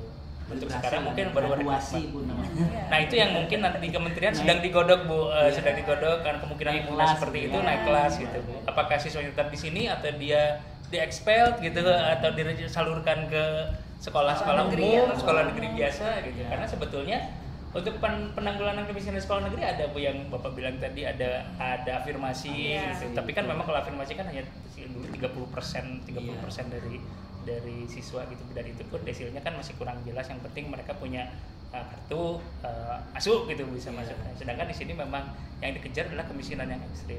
Kalau saya boleh tunjukkan, Bu Wit boleh pinjam perkabelan, ada profil siswa di kami, Bu. Mau Tukeran aja, mungkin di situ. Aman.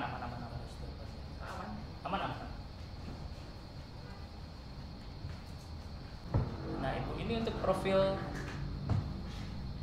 siswa di kami Ibu, yang memang kalau Ibu bisa lihat memang agak mengkhawatirkan. Ibu ini rumahnya, terus ini nama siswa Yusuf Fahrozi, lalu alamatnya rata-rata di Pangalengan Ibu, di Kabupaten Bandung. Ini profilnya seperti ini, pekerjaan ayah, penghasilan per bulan. Ini sampai ukuran, mohon maaf Bu, celana dalam sampai bra-nya itu ada karena memang disediakan Ibu. Disediakan ya? Iya, Jadi dari semua ujung kebutuhan betul semua kebutuhan anak disediakan. Terus kepemilikan tanah milik orang tua yang ini kembar, kebetulan ada Yusuf, ada Yusril, ada kembar, kita ada yang kembar. Lalu ini kita lihat Mila, lalu ini ada Anggi. Profilnya, nah ini ada yang agak memprihatinkan, Reval, rumahnya seperti ini, fotonya, penghasilan per bulannya. Memang kemarin juga temuan waktu Irjen ke lapangan itu banyak yang desilnya kurang match gitu Bu. Dianggapnya ini desilnya agak di atas karena kenapa? Ada kesalahan pengisian pekerjaan orang tua. Pekerjaan orang tuanya jualan masakan Ibu, digendong itu pakai keranjang gitu, tetapi dimasukkan ke pekerjaan di desilnya grosir makanan untuk partai besar gitu. Ya otomatis dia akan loncat gitu, jauh loncatnya gitu. Kenapa ada yang loncat sampai jauh itu kan seperti itu gitu. Padahal grosir bukan hasil makanan, itu penjajah makanan, penjualan makanan gitu. Ya mungkin karena kurang validnya data Ibu ya untuk mengambil data.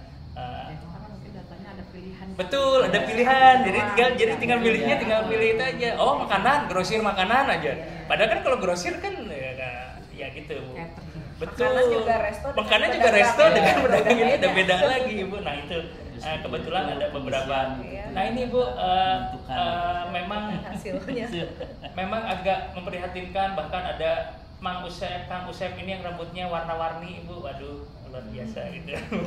SMA ini ya? SMP? SMP ke SMA, betul Ibu. Nah ini ada Ririn, ada Mira, kita lihat kondisi rumahnya sendiri Ibu. Ya memang saya hal pertama yang saya lakukan di sini adalah pertama-tama ingin melihat profil siswanya, dan begitu melihat profil siswanya memang sangat memprihatinkan Ibu. Ini untuk SMP-nya Ibu. Nah banyak sekali Ibu contohnya yang memang ya sepertinya kalau kita kunjungi satu persatu ya agak memprihatinkan seperti itu Ibu. Ya, ada Nina, ada Ramdhani, dan ada banyak yang lainnya, dan rata-rata prakondisinya memang kurang beruntung Ibu. Nah bagaimana nantinya 3 tahun atau 6 tahun lagi Ica ini bisa jadi someone, bisa jadi seseorang yang nantinya akan kembali ke rumahnya, lalu dia mulai untuk memberdayakan, memperbaiki taraf hidup keluarganya dengan dia disokong oleh diberikan privilege oleh negara tentunya, menyokong keluarganya dan meningkatkan taraf hidup dari orang tuanya. Nah itu yang kita akan coba bangkitkan, yang kita akan coba bangun motivasi mereka, sehingga dari diri mereka itu pasti akan mengubah peta perekonomian terutama di dalam keluarganya. Selama ini kan di Indonesia kita selalu mendengar cerita-cerita sukses itu kan seperti itu ya Bu ya. Dan mulai itu dari pendidikan. Tidak ada yang tidak dari pendidikan Ibu. Cerita suksesnya dari pendidikan barulah mereka bisa lari kemana. Nah itu yang kita coba wujudkan, dan memang di SR itu itulah hal yang memang jadi karakteristik utamanya Bu. Bagaimana pendidikan itu bisa bermakna dan mentransformasi Bu kehidupan. Wah banyak Bu lah, ini ceritanya agak-agak mereka ada hari libur atau dikunjungi oleh hari kunjungan keluarga? sebetulnya kalau orang tua bisa kapan saja Bu. Kita setelah jam kita adakan jam kunjungan itu jam 4 sampai jam 5 sampai maghrib, jam 4 sampai maghrib. Dan khusus untuk kunjungan yang jauh lebih panjang itu bisa nanti pada saat Sabtu atau Minggu. Dan juga kita di hari Minggu itu ada repesiar Ibu, di mana mereka bisa dijemput oleh orang tuanya dari jam berapa sampai jam berapa. Mungkin kalau pulang agak jauh ya Ibu ya, mungkin mereka bisa ketemu dengan orang tuanya, lalu kemudian bisa pergi kemana, nanti mereka bisa balik lagi ke sini. Dan kalau untuk hari-hari libur panjang itu kita ada kesempatan untuk mereka juga kembali ke rumahnya juga Bu. Diharapkan dengan kembali ke rumah itu dia bisa menularkan apa-apa yang dia lakukan di sini ke rumahnya, bukan sebaliknya Bu. Bukan dari rumah kembali lagi ikut lagi gaya mereka terus dibawa lagi ke sini ya. Kita doakan dengan pemberian materi dan pembinaan mental yang baik, mudah-mudahan begitu sampai ke rumah mereka tidak kembali lagi ke karakteristik sebelumnya, tetapi justru menularkan apa yang mereka sudah dapatkan di sini di rumah, yang biasanya nggak pernah bantu ibunya, mereka tiba-tiba nyuci sendiri, tiba-tiba nyuci baju sendiri, mereka bangun bisa pagi. Nah seperti itu. Memang proses Bu, pembelajaran itu kan lifelong ya Bu ya, lifelong learning gitu. Tapi saya percaya bahwa memang untuk mengubah kebiasaan itu memang butuh waktu yang panjang, dan pendidikan itu investasi jangka panjang Bu, tidak bisa dilihat hanya dari skala ekonomis belaka, tetapi impact-nya nantilah yang akan mewujudkan. Makanya ya itu nanti 3 tahun lagi Bu, lihat 4 tahun lagi lulusan SR ini seperti apa. Nah jawabannya itu akan ada di situ. Kalau memang lulusannya masih belum berkualitas, yuk kita rubah sistemnya, kita coba apa yang salah di sistem ini, apa yang perlu kita perbaiki, apa yang perlu kita kembangkan. Tetapi premis dasarnya memang tidak salah sama sekali. Memang itu adalah yang harus dilakukan oleh negara, mengamanat dengan amanat Undang-Undang Pasal 34, fakir miskin anak terhadap negara, itu salah satu instrumennya sekarang adalah sekolah rakyat tersebut Bu, salah satu instrumennya. Terima kasih Bu. Jadi ini menunjukkan bahwa kita untuk pencarian atau sasaran gitu di lapangan dilihat ini dengan data-data dan pengisian itu mau betul-betul. Nah kemarin sekolah itu salah satunya pemutus mata rantai kemiskinan keluarga miskin itu ya, ini salah satu. Nah mungkin tadi salah satunya kita belum ada bagaimana kalau yang lagi sekolah sudah naik desil gitu ya. Ini sebetulnya bagian dari kenapa harus Kementerian Sosial. Nanti kan di RIGI juga di sosial itu, di Kementerian Sosial itu kan ada bantuan sosial untuk keluarga itu. Nah diiringi dengan itu mempercepat itu kan, mempercepat untuk penanganan kemiskinannya itu. Mungkin nanti akan disatukan dengan begitu. Ada bantuan sosial itu kan sasarannya juga itu. Betul. Keluarga itu ke orang tuanya. Nah ini kan beriringan nanti orang tuanya itu, sehingga tadi belum bisa memutuskan ketika di tengah-tengah anaknya disekolahkan, ketika naik itu kan itu belum ada kedepannya seperti apa ya. Nah yang jelas sebetulnya program inilah bersatu dengan memutus dengan melalui sekolah gitu ke anaknya. Kalau orang tuanya kan udah dapat tadi ya dengan data-data yang tadi seperti itu, nanti diiringi dengan itu. Jadi keberhasilannya dua-duanya itu melalui bansos mungkin ya nanti ke keluarga dengan yang anak ini sekolah gitu. Karena tadi dengan dia naik kelas atau naik graduasi dari desil itu kan butuh proses tadi. Jadi nah mungkin ini kenapa di Kementerian Sosial ingin memadukan tadi sebetulnya itu di antara data yang sudah tersurvei di data set ini gitu kan. Sehingga pengurangan kemiskinan di kita itu sudah terkontrol di situ sasaran-sasarannya ya. Ini salah satu tadi kan sebetulnya memutus mata rantai yang intinya sebetulnya kemiskinannya itu keluarga miskinnya. Nah, salah satu anak ini bisa membantu orang tuanya bagus ketika dan mendapat bantuan, sudah ada bansos yang bansos untuk usaha ya. Betul. Nah itu berjalan juga. Nah anaknya mungkin nanti setelah lulus dia bisa kan sekolah ini tidak putus bukan keberlanjutan ya. Betul, keberlanjutan. Karena unggulan tadi Bu untuk jenjang ke perguruan tinggi nanti ada juga. Sehingga disiapkan di unggulan di sini ya. Ya bisa sinkron dengan itu Bu, dengan KIP kuliah. Kalau sekarang KIP kuliah disinkronkan dengan itu, jadi nanti anak-anak yang memang dari awal memang punya prestasi disinkronkan KIP kuliah. Karena terpersonalisasi tadi Bu, kita nggak bisa memaksakan anak tersebut secara akademik harus tinggi, karena memang itu tadi multi kecerdasan kan Bu. Ada anak yang memang dia mungkin secara akademik kurang begitu bagus, tetapi dia secara life skills ini dia cocoknya kinestetiknya bagus nih, fisiknya bagus, otomatis pingin cita-cita masuk TNI Polri, kita bisa masukkan ke situ Bu. Dan mungkin nanti akan terbuka juga kerjasama dengan TNI dan Polri, baik itu untuk di Akmil maupun di Secaba atau Secaba kan bisa gitu Bu, dibuka kemungkinannya. Jadi memang keberlanjutan ini yang penting, karena kalau saya lihat secara pribadi kalau berhenti di SMA saja atau lulusannya keluar sepertinya agak sulit untuk bisa karena dia harus from zero to hero, nggak bisa from zero to one gitu, nggak bisa sampai 10 nggak bisa, tapi harus benar-benar terseleksi jadi hero Bu. Jadi hero itu artinya apa? Excellence. Excellence ini kan bukan berarti tingkat pendidikan yang tinggi, tidak, tetapi dengan life skills yang bagus, dengan kemampuan yang baik gitu. Nah nanti dia bisa berdaya guna lalu kembali ke keluarganya. Seperti cerita-cerita sukses yang sering kita dengar, tetapi sekarang jangan hanya cerita Bu, harus jadi kenyataan gitu. Kalian memang harus sukses, tidak ada pilihan lain gitu. Seperti dan anak-anaknya sendiri pun memang secara motivasi mereka sudah punya motivasi yang kuat untuk mau mengatakan iya masuk di SR. Itu kan pertimbangannya banyak loh Bu untuk siswa. Salah satu pertimbangan mereka memang saat di profil itu membantu orang tua. Mereka sadar penuh gitu bahwa mereka itu ada dalam prakondisi yang seperti ini, dan niat masuk SR ini sudah mulia Bu. Artinya ingin meringankan beban orang tua mereka.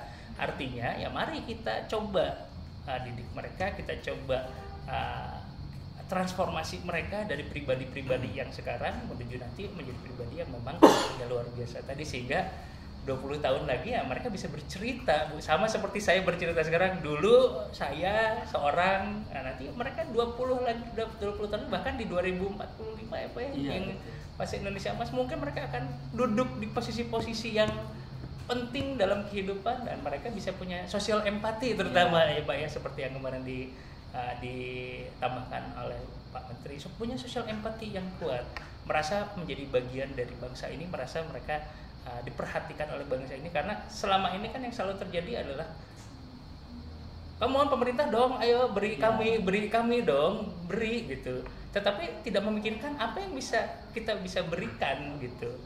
untuk negara ini, bukan hanya meminta dari negara ini, tetapi apa yang bisa kami berikan kepada negara ini. Nah, pemahaman sosial empati ini juga yang nantinya akan kita coba tanamkan, rasa senasib sependeritaan, senasib sepenanggungan, lalu kemudian jiwa korsa antara mereka. Mudah-mudahan Bu, nanti begitu mereka lulus, kita tidak tahu nasib orang seperti apa, kita tidak tahu takdir mereka, mungkin mereka akan tersebar di pemerintahan atau di mana, dan mereka punya sosial empati yang kuat sehingga bisa mewujudkan yang tadi Bu, sila kelima Bu, keadilan sosial Bu. Itu kan yang berusaha kita wujudkan ini kan sila kelima ini Bu, antara sila kedua dan sila kelima sebetulnya. Jadi ya ini kalau dibilang apa hubungannya dengan konsep dasar negara kita, ya ini sangat Pancasila. Ketuhanan Yang Maha Esa dibentuk di keagamaan nasional dan benar dibentuk, persatuan dibentuk di sini, kerakyatan dibentuk di sini, dan yang paling akhir social welfare Bu. Mudah-mudahan saya masih hidup, saya melihat Indonesia. Betul Pak, betul. Indonesia Emas, Indonesia yang ya keadilan sosial bagi seluruh lah Pak, seluruh rakyat Indonesia, mudah-mudahan. Terima kasih Bu. Tadi mungkin data yang digambarkan oleh Pak Kapsek tadi kan survei ketika keluarganya, orang tuanya tadi kan ada yang salah apa ngisi ya. Ngisi betul.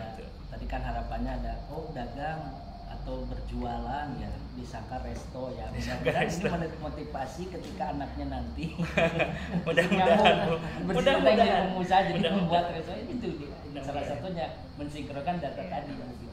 Karena disekolahkan itu pasti sudah ada yang untuk membantu orang tua anak-anak tadi kan usaha, karena salah satu usaha yang tadi disampaikan itu kan ada bansosnya, itu bansos dari Kemensos itu bantuan untuk usaha bersama itu untuk memperlanjutkan, kan tidak hanya memberikan jaminan hidup saja kan, ada untuk usaha juga bangkit sasaran yang keluarga itu supaya ada mendapatkan pendapatan kan intinya kan, dengan apa ya, dengan mereka diberikan modal usaha itu kan salah satunya. Nah itu juga data itu tadi penting, mungkin itu jadi gambaran ya nanti ke depan itu anak dari sisi tadi hanya sebagian anak itu untuk memutus rantai, di lain pihak tadi data tadi juga didasarkan ada bantuan sosial untuk mempercepat untuk penetasan ekonominya, sehingga istilahnya graduasi dari desil 1 ke 2 ada peningkatan. Nah, disitulah betul ya data-data. Betul. Kalau tadi kan ada anak yang kembar ya, berarti kan itu satu keluarga 2 anak masuk ke betul. SR gitu. Kalau Betul. misalnya anak memang bisa ya? Bisa, ada adik kakak juga Bu. Semua anaknya 3 bisa 3-3-nya Betul. masuk SR Ada bisa kakak, ya? Betul, ada kakaknya masuk SMA, adiknya di SMP. Kebetulan SMA-nya di SR Transmigrasi Jalan Harumpar, adiknya SMP-nya masuk sini. Itu yang kemarin kita kunjungi Mudan, adiknya itu skip kelas Bu. 2 tahun dia tidak sekolah karena ibunya mengutamakan kakaknya dulu yang masuk sekolah. Jadi adiknya kebayang apa yang dirasakan oleh anak tersebut Ibu ya. Itu muncul kemarin Pak. Saya merasa bagaimana gitu ya. Ya itulah Bu, memang profil siswa kami gitu Bu. Dan yang kemarin hadir di sini pun unik dan beragam. Satu fakta menariknya Ibu, dari 71 siswa yang kami cek kesehatan, yang bugar hanya 5 Ibu. Yang dibilang bugar itu kan bermacam-macam Ibu ya. Dan memang bagaimana dia bisa belajar dengan baik kalau dia tidak bugar. Bugar itu bisa dari faktor makanan. Bugar itu bisa dari faktor kebiasaan mereka setiap hari. Itu hanya 5 Ibu yang bugar. Jadi kita lihat betapa beratnya input yang memang masuk ke sini dari parameter-parameter yang sudah kami ukur, memang agak kita akan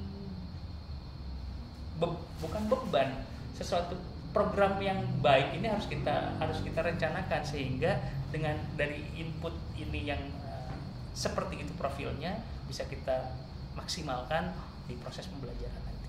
Itu bola panasnya ada di kami di eksekutif sekolah, tapi guru-guru di sini juga kami sudah bertekad, masing-masing mereka sudah bertekad juga, ayo seperti ini kenyataannya, lupakan yang lalu, lupakan bahwa ibu pernah di sekolah internasional mengajar siswa dengan autopilot, didiemin jadi gitu.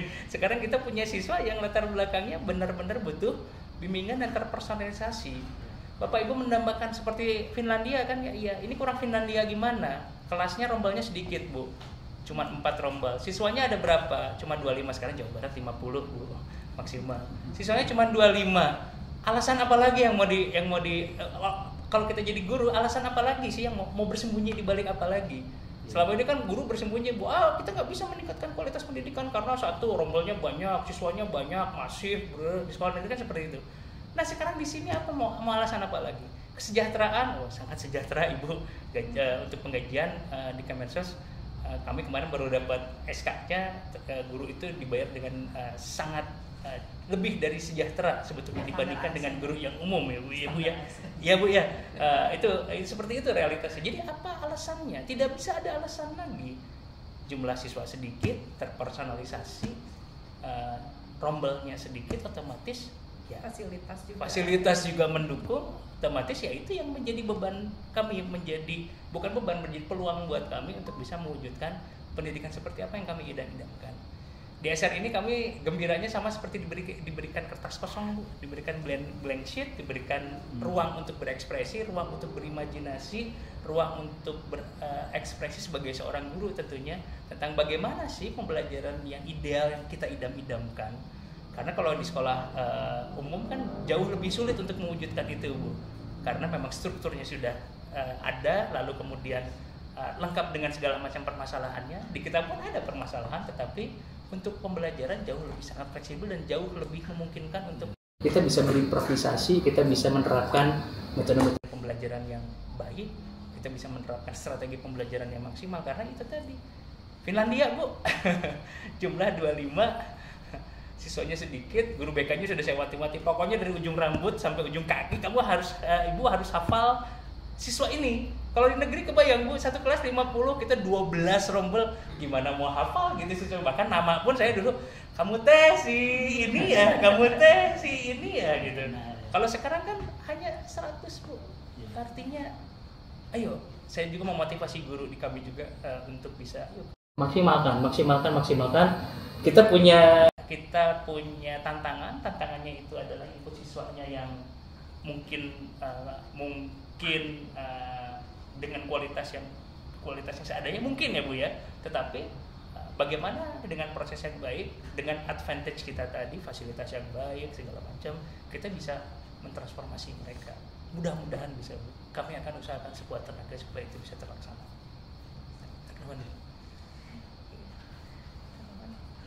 Lihat ke itu ya, ke belakang, mari Ibu.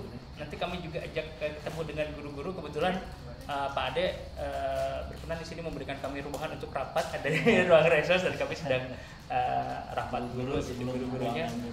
Jadi rapat dari pagi, sudah kantor, Bu, sudah dari tanggal 14 kami sudah ngantor di sini. Meskipun guru-guru sendiri masih waduh Pak, kapan gini kayaknya. Tenang, Bapak Ibu makan sekarang resah dalam kepastian daripada resah dalam ketidakpastian kan. Kalau mereka kan sudah pasti akan dia akan menjadi guru, pasti akan diangkat ke oleh Kemensos, tetapi waktunya ya tinggal menunggu waktu yang tepat. Jadi hanya resah dalam kepastian daripada ibu nanti berpikir di luar sana belum tentu misalnya akan resah dalam ketidakpastian tadi. Ya itu anekdot saja, Bu, kalau saya ngobrol-ngobrol dengan tim guru di kami gitu yang banyak bertanya, terutama hubungannya dengan itu salah satunya, Bu, kapan ya Pak ya, kapan apa gitu. Ya kapan ini ya Pak kajian, nanti dulu, saya juga belum jelas gitu. Seperti itu ya. Itu mungkin beberapa hal, intinya dibalik segala rupa tantangan tadi yang ada, kami tim guru dan GTK untuk Sekolah Rakyat Terintegrasi 17 kami siap untuk melaksanakan kegiatan SR untuk mencapai tujuan dan visi SR, memutus rantai kemiskinan dan mentransformasi siswa-siswi SR ini menjadi mereka-mereka yang punya daya guna yang baik. Seperti itu. Ternuhun Ibu. Sampai-sampai ternuhun. Ya, baik, nanti kita kalau mau berkenan, boleh kita lihat ke lokasi. Iya. Dekat sini ya, langsung di belakang. Langsung Mbak, ya, langsung boleh. gitu aja mungkin Iya. langsung aja gitu. Iya.